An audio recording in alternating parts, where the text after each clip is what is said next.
Okey, hai, Assalamualaikum. Hari ini bertemu kita untuk topik 1.6 iaitu struktur data dan modular sains komputer tingkatan 4.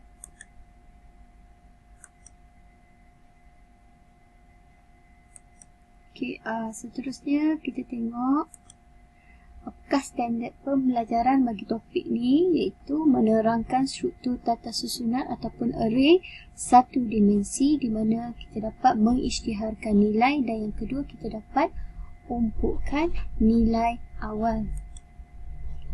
Okay, seterusnya sebelum tu kita perlu berkenalan dulu dengan tata susunan. Apa yang dimaksudkan dengan tata susunan? Okey, 1.6.1 struktur tata susunan ataupun array satu dimensi. Okey, yang dimaksudkan dengan tata susunan ataupun array ialah pemboleh ubah yang membolehkan koleksi beberapa nilai data ataupun elemen dalam satu-satu masa dengan menyimpan setiap elemen dalam ruang memori yang berindeks. Okey, itu maksud tata susunan. Tata susunan ialah pemboleh ubah yang membolehkan koleksi beberapa nilai data. Okey, koleksi beberapa nilai data tu bermaksud nilai data ni ada banyak. Okey, nilai data yang banyak tu kita sebutkan sebagai elemen dalam satu-satu masa dengan menyimpan setiap elemen dalam ruang memori yang berindeks. Okey, kita tengok dulu yang lain. Dari situ kamu akan lebih faham apa yang dimaksudkan dengan tata susunan. Okey, kemudian kita tengok dulu pemboleh ubah. Adakah kamu masih ingat apa itu pemboleh ubah? Okey, kita ulang sekali. Pemboleh ubah ialah slot memori yang telah dilaksanakan untuk menyimpan data. Okey, tak nampak pula pen warna kuning ni kan. Saya tukar. Okey. Slot memori. Okey. Pemboleh ubah ialah slot memori yang telah dilaksanakan untuk menyimpan data. Okey, dan biasanya pemboleh ubah mudah, pemboleh ubah mudah cuma menyimpan satu nilai data dalam satu-satu masa. Okey, pemboleh ubah mudah dia hanya simpan satu nilai data dalam satu masa. Okey, kita tengok contoh ruang memori. Okey, contoh ruang memori untuk pemboleh ubah mudah. Okey, di sini kita akan tengok di mana. Tengok ni gambar rajah di sebelah kiri dulu.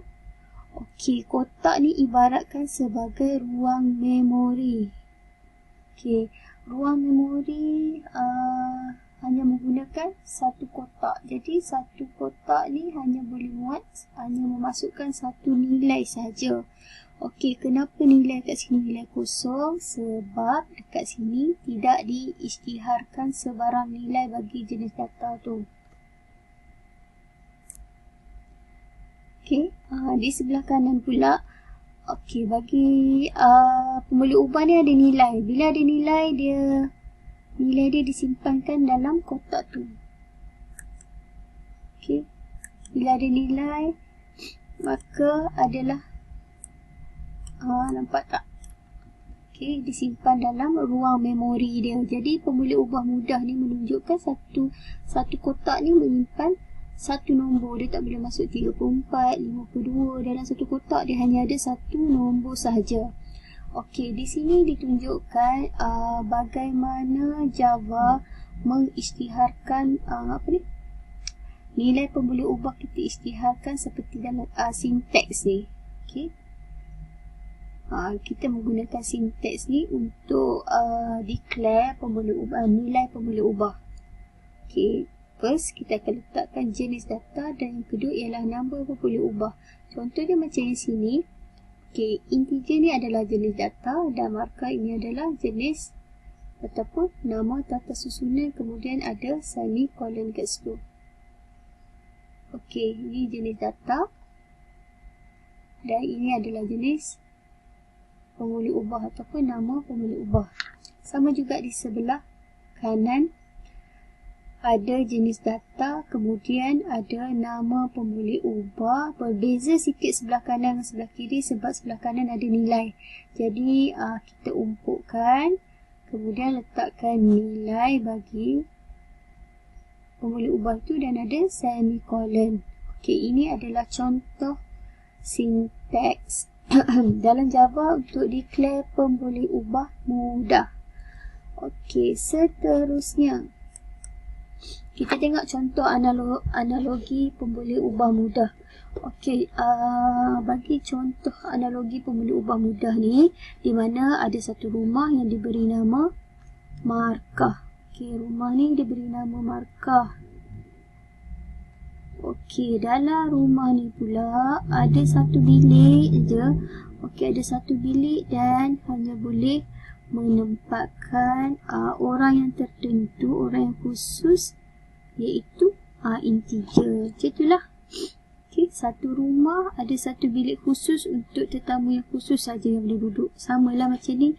Okey, satu kotak nama markah tapi dalam dia hanya boleh masuk integer saja. Okey, itu contoh pemboleh ubah mudah. Jadi nampak tak? Okey, pemboleh ubah mudah diibaratkan sebagai rumah dengan satu bilik. Rumah dengan satu bilik untuk tetamu khusus sahaja. Okey, bayangkan kalau ada banyak tetamu. Okey, satu bilik masuk seorang. Kalau ada 10 orang yang datang, macam mana? Jadi sama juga situasi macam ni. Terdapat bagaimana jika terdapat banyak data jenis integer yang perlu disimpan? Sebagai contoh, data-data jenis integer 34, 56, 78, 89, 56 dan 95 perlu disimpan dalam pemboleh ubah. Macam mana dia nak simpan bila ada banyak nombor? Jadi, okey, kalau guna sinteks dalam pemboleh ubah mudah, kita akan declare macam ni lah. Integer markah 1 sama dengan 34. Kemudian kita akan declare lagi integer markah 2 sama dengan 56 dan seterusnya sampai markah 56 sebab ada 6 markah. Tapi okey, soalan di sini, bagaimana pula jika terdapat 100 markah yang perlu disimpan? Kalau ada banyak, takkan kita nak declare banyak-banyak sampai integer markah 100 sama dengan berapa, kan? Okey, jadi dari situ kita akan mengisytiharkan tata susunan supaya kita dapat memudahkan proses menyimpan nilai data. Okey, kita tengok dulu tata susunan ataupun array. Yang disebutkan sebagai tata susunan ni ialah koleksi satu atau lebih data yang dipanggil elemen. Okey, maksudnya satu atau lebih data. Okey, koleksi satu atau lebih data dan kita sebut dia sebagai elemen. Okey, data-data yang banyak tu kita sebut sebagai elemen. Kemudian setiap data susunan mempunyai jenis data tertentu. Okey, sama ada jenis integer ataupun jenis string dan sebagainya. Okey, untuk tata susunan, cara untuk kita nak declare sedikit berbeza dengan pemboleh ubah mudah.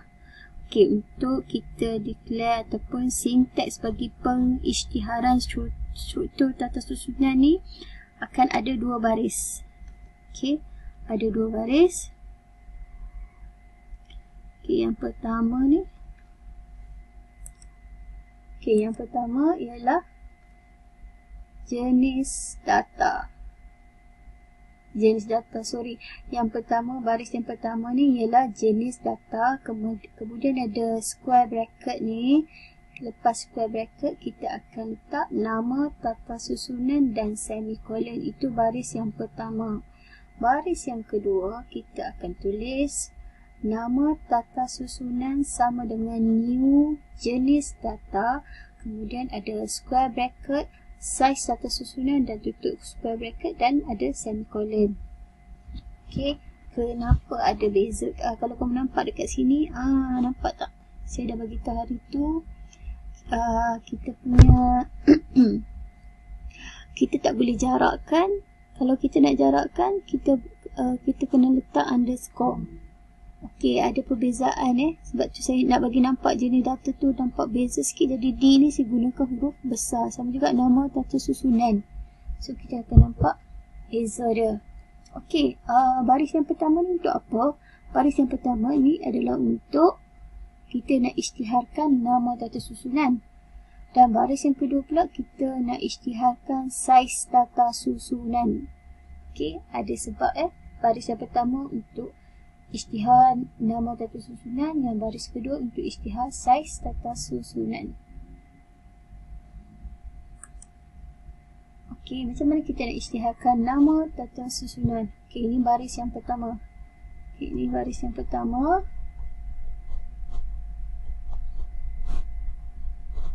Baris yang pertama tadi saya katakan yang pertama kita akan masukkan jenis data, kemudian square bracket ataupun tanda kurung siku, kemudian kita letakkan nama tata susunan. Oh, dekat sini jangan lupa semicolon. Okey, jenis data ni bermaksud jenis data dalam tata susunan sama ada integer ke string ke. Kemudian ada square bracket. Square bracket ni menunjukkan pemboleh ubah adalah jenis data susunan dan bukan jenis pemboleh ubah mudah. Tadi kalau kita tengok dalam pemboleh ubah mudah tak ada kan simbol square bracket ni. Jadi bila kita letak tanda square bracket dalam kita punya sinteks ni, dia menunjukkan kita menggunakan jenis pemboleh ubah jenis data susunan. Okey, kemudian yang ini dan nama tata susunan ialah nama yang bersesuaian diberikan oleh pengatur cara. Okey, kita tengok contoh yang ni. Contoh ni nampak tak? Jenis data, square bracket, kemudian senarai markah. Okey, senarai markah ni ialah nama tata susunan tu lah. Senarai nama ke, senarai tinggi ke. Contohnya lah. Okey, ini yang kita masukkan nama tata susunan. Okey, ini baris yang pertama. Okey, seterusnya kita tengok saiz data susunan, iaitu baris kedua dalam sinteks untuk declare pemboleh ubah data susunan. Okey, baris yang kedua macam saya cakap tadi, kita letakkan dulu nama tata susunan sama dengan new, jenis data, kemudian square bracket, saiz data susunan dan semicolon. Okey, kalau kamu nampak dekat sini ada perkataan new kan? Dekat pula. Okey, ada perkataan new. Okey, kata kunci new ni sebenarnya digunakan untuk kita setkan saiz data susunan. Okey, untuk kita setkan saiz data susunan. Okey, contoh sinteks dia macam ni lah. Okey, senarai markah. Senarai markah ni ialah nama tata susunan tadi.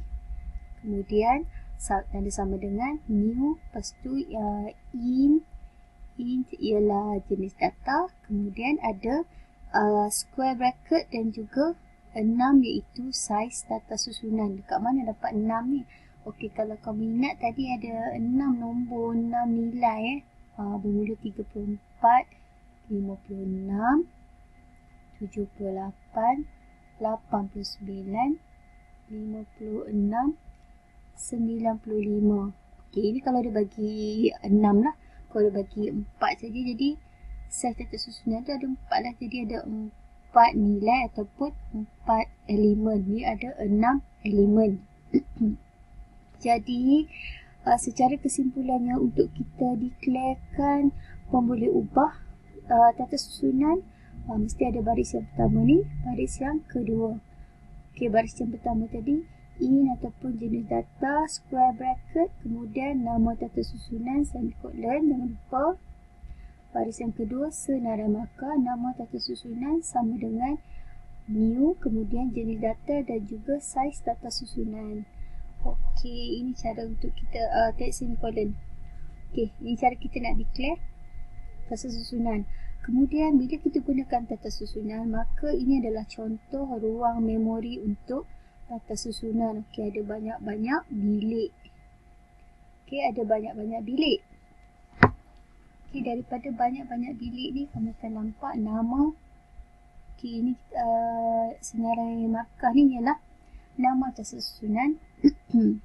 Kemudian ada 0, 1, 2, 3, 4, 5. Benda ni apa ni? Okey, 0, 1, 2, 3, 4, 5 ini kita sebut sebagai indeks. Okey, indeks akan bermula daripada 0. Okey, ingat indeks bermula daripada 0. Okey, dekat dalam ni ialah 0, 0, 0, 0 ni kalau tak ada nilai lah. Yang dalam ni lah kita akan sebut sebagai elemen. Okey, kita sebutkan sebagai elemen. Jadi 34 kita masuk kat sini, 34, kemudian 56, 78, 89, 56, 95. Okey, ini contoh ruang memori untuk tata susunan. Kalau ruang memori untuk pemula ubah tadi kita tengok dah kan macam mana. Okey. Ni tengok nampak tak? Ruang memori pemboleh ubah mudah dan tata susunan. Ini contoh pemboleh ubah mudah. Ruang memori dengan satu kotak saja. Kemudian berbeza dengan ruang memori bagi pemboleh ubah tata susunan, dia akan ada satu baris, beberapa blok dan ada nombor indeks. Okey, jadi kita boleh buat analogi ataupun contoh bagi pemboleh ubah jenis tata susunan ni. Satu bangunan yang mempunyai banyak bilik. Kalau analogi bagi pemboleh ubah mudah tadi, satu rumah dengan satu bilik khas. Tapi untuk pemboleh ubah jenis tata susunan, sebuah bangunan yang mempunyai banyak bilik. Kalau dekat Sarawak tu kita boleh tengok contoh rumah panjang. Itu kita boleh katakan contoh pemboleh ubah jenis tata susunan. Okey, setelah kita dah tengok bagaimana kita nak declare pemboleh ubah mudah dan juga pemboleh ubah tata susunan, seterusnya kita tengok pengumpukan tata susunan. Okey, nilai perlu diberikan melalui proses pengumpukan. Okey, selepas diisytihar, nilai diumpuk dengan memanggil elemen-elemen tata susunan satu persatu.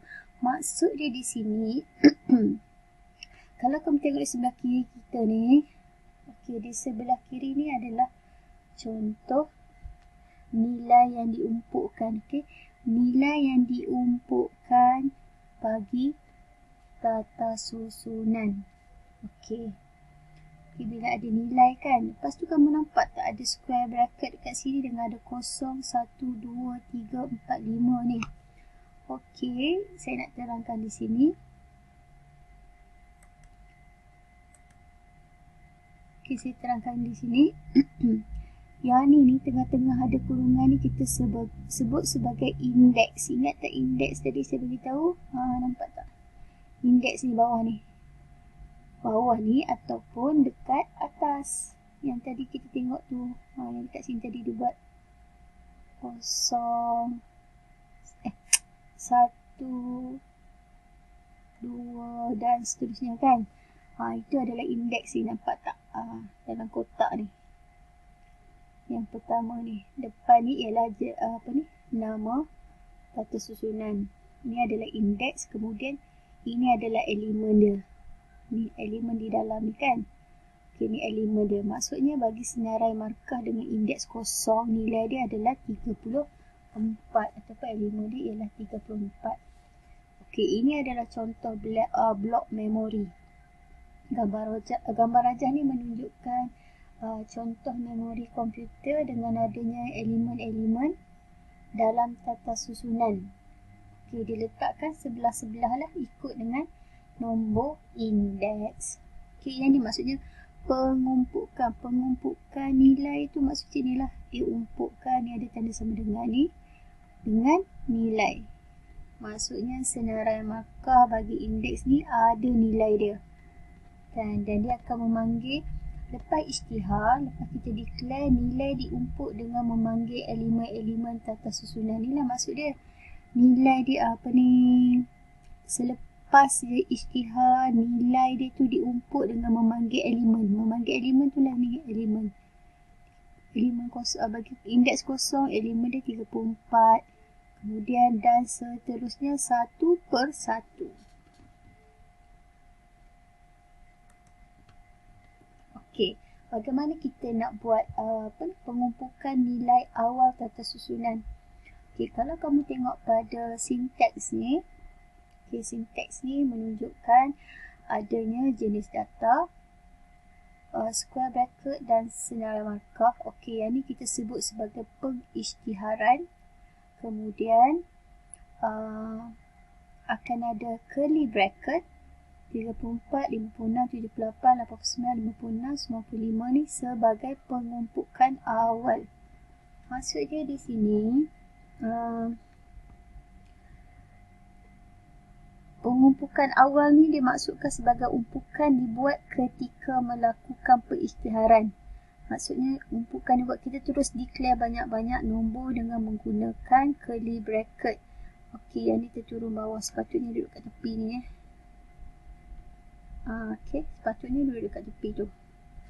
Okey, jadi di sini kita boleh tengok kombinasi jenis data dan tanda kurungan int ni untuk mengisytiharkan nama senarai markah sebagai pemboleh ubah tata susunan integer. Jadi oleh sebab umpukan awal kita gunakan umpukan awal, jadi saiz data susunan tidak perlu dimasukkan. Nampak tak? Saiz data susunan tidak perlu dimasukkan dalam tanda kurungan pengisytiharan.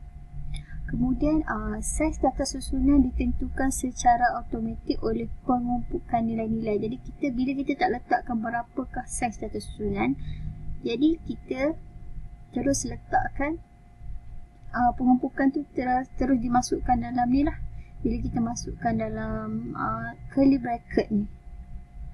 Okay, bila dalam curly bracket ni dia dah masukkan beberapa nombor, beberapa nilai ataupun beberapa elemen, maka kita tak perlu nak tetapkan saiz data susunan. Ini maksudnya pengumpukan awal. Okey, kalau kita tengok pada contoh di sini, di bawah ni adalah contoh lukisan blok memori pemboleh ubah mudah berbanding tata susunan. Okey, kalau pemboleh ubah mudah, kita cakap satu rumah dengan satu bilik saja, bilik khas. Tapi kalau pemboleh ubah tata susunan, maka dia ada satu bangunan yang mempunyai banyak pintu atau banyak bilik. Okay, ini contoh blok memori. Ini atas ni saya ulangi sekali. Sinteks bagi nilai awal, pengumpukan nilai awal tata susunan, dia punya ni ingat jenis data square bracket ni tak perlu letakkan nilai. Kita nak tunjukkan ini adalah jenis pemboleh ubah tata susunan. Kemudian kita masukkan senarai markah iaitu nama tata susunan. Kemudian bukakan nilai curly bracket dan masukkan nilai ataupun elemen dan tutup.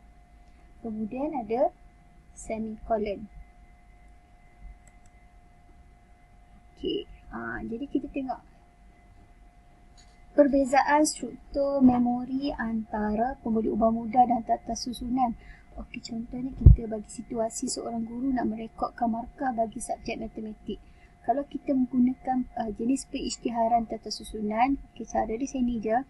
Public static void main string semua. Okey, buka. Okey, ini yang dideclarekan ya. Ini yang dideclare. Integer square bracket markah sama dengan 56, 78, 34. Ni dia bagi maklumat tentang tata susunan. Maka dalam bentuk blok tu, dalam data memori komputer, maklumat disimpan secara bersebelahan. Ini kalau kita guna pengisytiharan tata susunan. Jadi kita terus masukkan nilai pengumpukan awal ni pengumpukan awal. Okey, integer square bracket markah sama dengan 3 saja.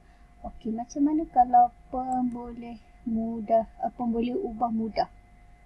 Okay, sama juga kita declare, tapi dekat sini nampak tak berbeza sikit cara kita gunakan pemboleh ubah mudah, di mana kita declare integer markah 1 sama 56, markah 2 sama 78, markah 3 sama 34.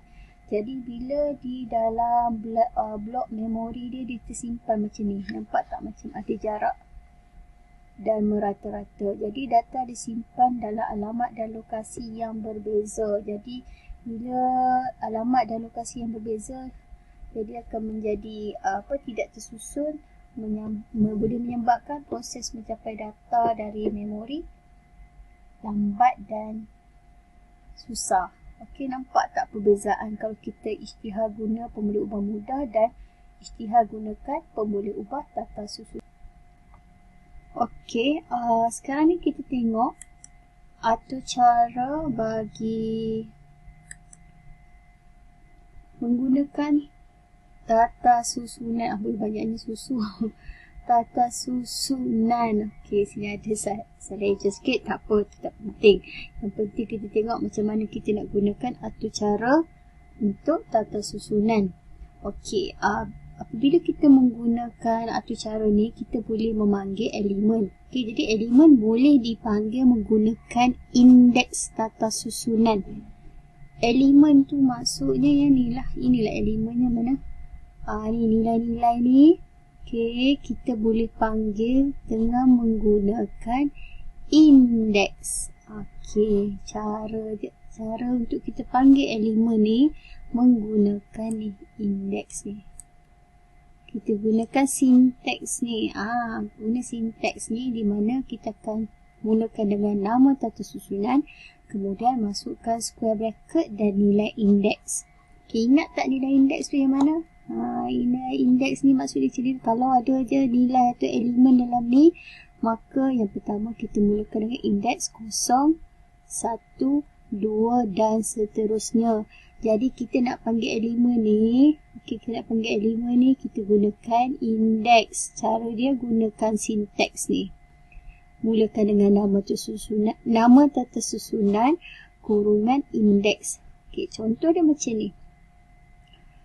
Kenapa digunakan senarai markah nama tata susunan? Kita guna contoh yang ni lah. Tata susunan ni menggunakan nama senarai markah. Jadi kita masukkan senarai markah square bracket kosong. Ini adalah indeks kosong. Indeks kosong ni mana? Tengok sini indeks kosong. Jadi dia akan memberikan nilai elemen 86. Nampak situ. Kemudian senarai markah 1, indeks 1, 78. Kalau senarai markah 2, indeks dia ialah, senarai markah indeks 2 memberikan nilai 80. Okey, ini cara macam mana elemen boleh dipanggil. Elemen boleh dipanggil berdasarkan indeks. Okey, kita dah belajar banyak-banyak. Kita cuba tengok pada latihan. Contoh satu ni. Okey, dah diberi tata susunan hari minggu seperti yang berikut. String, square bracket, hari minggu. Okey, ni jadi data dia. Tengok sini, string, square bracket, hari minggu sama dengan Isnin, Selasa, Rabu, Khamis, Jumaat, Sabtu, Ahad. Okey. Ini dibuat pengumpulan nilai awal. Okey. Soalan yang pertama, tuliskan kod Java untuk mencetak elemen Jumaat. Elemen Jumaat. Macam mana nak cetak? Kalau Java akan selalu guna apa untuk mencetak elemen? Ingat tak? Okey, biasanya selalunya kita akan gunakan system.out.println. Ada pula kapal terbang kat situ kan. Okey, kalau kita tengok pada hari apa dia nak, hari Jumaat. Hari Jumaat berada pada indeks yang keberapa? Kena kira 0, 1, 2, 3, 4, 5 dan Ahad ialah 6. Jadi kita kena panggil system.out.println.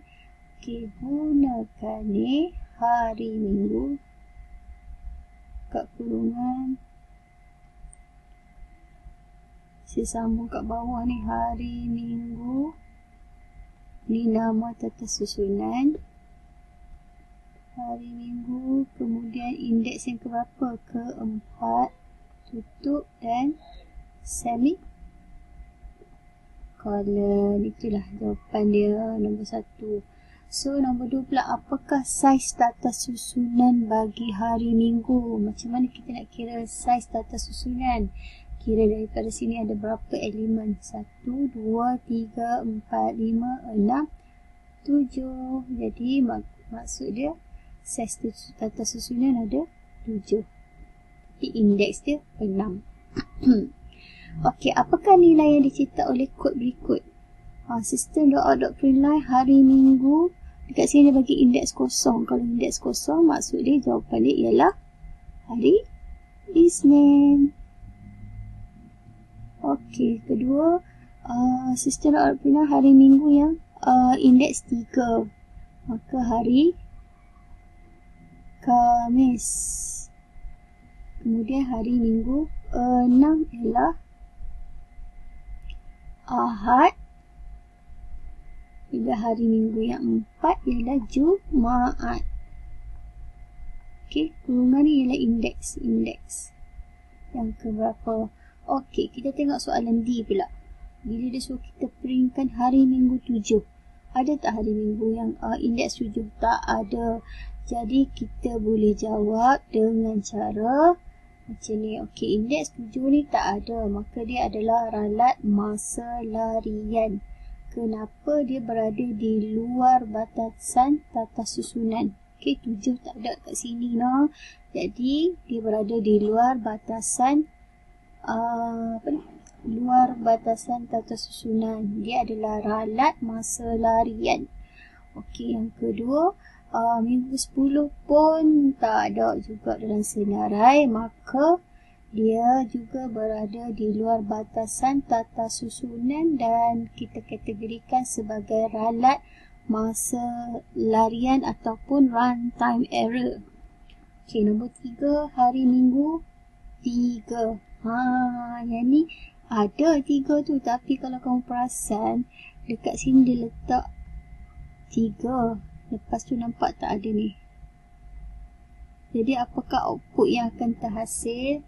Output dia ialah ralat sintek dia tidak menghasilkan output sebab kerana elemen tidak dibenarkan. Indeks ni adalah indeks bukan integer.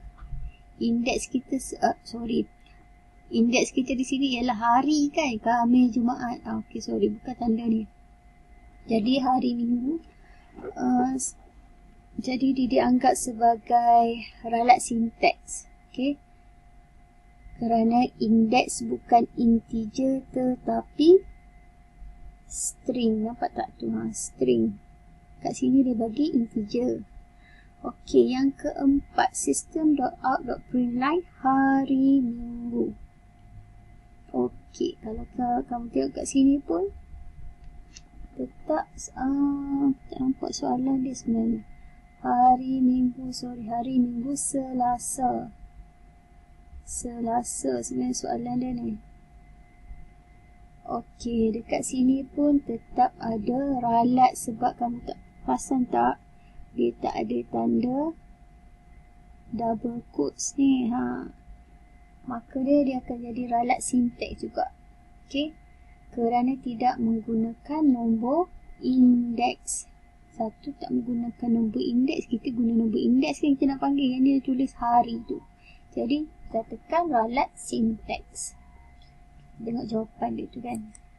Ni. Ini adalah jawapan dia tadi. Jawapan bagi soalan kita bincang tadi. Okey, kita tengok soalan yang seterusnya. Okey, yang kedua ni dia bagi satu contoh atau cara Java yang penuh. Okey, nampak tak package public class my class? Okey, nampak dekat sini.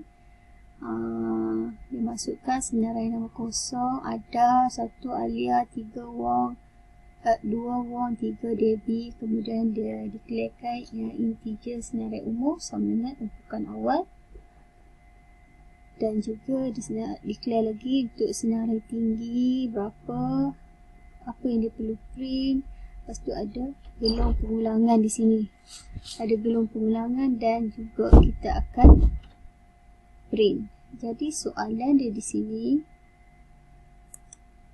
senaraikan 3 pemboleh ubah tata susunan dalam atur cara tersebut.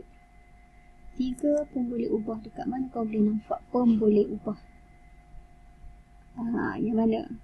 Okey, yang pertama ialah pemboleh ubah senarai nama. Okey, ini yang pertama. Kemudian kamu boleh nampak senarai umur. Ini pemboleh ubah kedua. Dan yang ketiga, senarai tinggi. Okey, itu adalah 3 jenis pemboleh ubah yang ada dalam atur cara ni. Soalan yang kedua tadi, dia nak tulis elemen bagi kod berikut. Okey, kita tengok pada senarai nama 2. Senarai nama 2 tadi apa? Senarai nama 2. Jadi jawapan dia ialah Wong. Okey, ini jawapan dia ialah Wong. Senarai umur 1.